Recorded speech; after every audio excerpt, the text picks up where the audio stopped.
Vous avez envie de découvrir de nouvelles entreprises, de nouvelles idées, de nouveaux business models, eh bien bienvenue dans eLab, comme chaque soir sur iTélé, avec Marc Simoncini, fondateur de Jaina Capital. Et ce soir, on parle voiture. Ce soir, on parle d'un site qui s'appelle CarWeGo et qui permet de comparer les voitures sur Internet. Alors carwego.com est un comparateur automobile nouvelle génération qui permet en quelques clics de trouver la bonne voiture en fonction de ses attentes. Concrètement, vous êtes à la recherche d'une citadine diesel de moins de 3,90 m avec clim et CD, plutôt que de partir dans une recherche qui va être longue et laborieuse de manière classique. Vous rentrez ces critères sur le site qui va vous trouver les bonnes versions. Ces bonnes versions, vous allez pouvoir les comparer, les configurer et être certain de faire le meilleur choix dans les meilleures conditions. Avec CarWeGo, vous êtes certain de trouver la bonne voiture qui correspond vraiment à vos attentes et ce de manière totalement objective. Alors CarWeGo, un site qui permet de comparer les voitures. Est-ce que vous êtes sûr que les gens comparent les caractéristiques des voitures? Est-ce qu'ils n'ont pas en tête déjà d'acheter une marque A ou B et est-ce qu'ils passent vraiment par des comparateurs? Alors oui, en fait, on peut avoir plusieurs approches. On peut être très avancé dans sa recherche et savoir qu'on cherche une Audi ou une BM, mais on peut aussi se poser la question de savoir si sa voiture va rentrer dans son garage, si elle émet des émissions de CO2 conformes à ce qu'on a imaginé et si elle a les équipements de sécurité qui nous paraissent nécessaires. Donc oui, on a une phase amont de recherche. Ça ne veut pas dire qu'on se substitue à la phase un petit peu sympa qui va être la visite en concession, l'essai des voitures. Non, on est vraiment dans la phase très objective où on répond à nos attentes. Qu'est-ce que vous constatez? Qu'est-ce qu'ils recherchent en général quand ils vont sur le site, les clients? Alors, on remarque que les recherches sont vraiment axées sur l'écologie. On pensait que c'était plutôt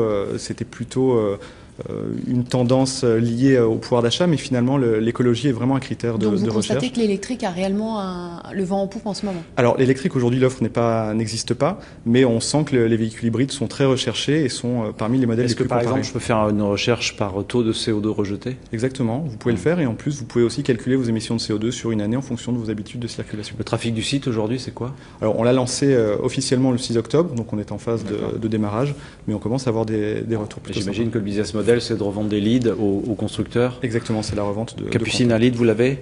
Est-ce que c'est une idée qui existe déjà à l'international? Alors oui, certains pays sont assez avancés dans ce type de recherche. Aux États-Unis, quelques sites proposent des recherches comportementales assez avancées et on souhaite aller dans cette direction. Et vous avez intégré dans votre base de données toutes les marques, tous les critères, tous les modèles, oui. Et vous sortez une liste exhaustive Exactement. de tous les modèles. On a plus de 7000 versions disponibles aujourd'hui. Et ça, c'est des données que les constructeurs vous donnent facilement? Ce sont des données qu'on utilise. On utilise une source de données assez fiable qu'on enrichit. On ajoute des critères qui sont propres à CarWeGo et donc effectivement on dispose de ces 7000 vous allez finalement avoir une base de données qui pourrait intéresser à terme les constructeurs justement. Alors les constructeurs ont les données sur leur modèle. Là on a vraiment l'ensemble, on a l'exhaustivité du marché. Je ne suis pas certain que les constructeurs aient intérêt. France uniquement. Aujourd'hui on s'est lancé en France. Oui. C'est terminé, merci à tous les deux. Le point de vue tout de suite. Alors, je crois que vous l'aurez compris, je n'y connais rien en voiture, mais la question que je me pose, c'est est-ce que les gens veulent un comparateur de prix ou un comparateur de voiture? Vous n'y connaissez rien en comparateur tout court. Ce qui est là, leur projet, c'est un comparateur de voiture. Donc l'idée, justement, est-ce que ça intéresse les gens, ça, de comparer les voitures? Ce qu'ils veulent, c'est le prix. Oui, ils veulent déjà choisir le modèle et ensuite ils passent dans le comparateur de prix qui leur trouve le bon prix. Le problème de ces modèles-là, c'est qu'il faut acheter du trafic pour que les gens viennent sur le site et ensuite ce trafic est revendu au constructeur. Donc le business model est assez fragile, mais si ils savent être dans Google, produire du contenu qui génère du trafic gratuitement, alors ils ont un business model. Je vous sens assez intéressé quand même. Une petite note? Une note de 15.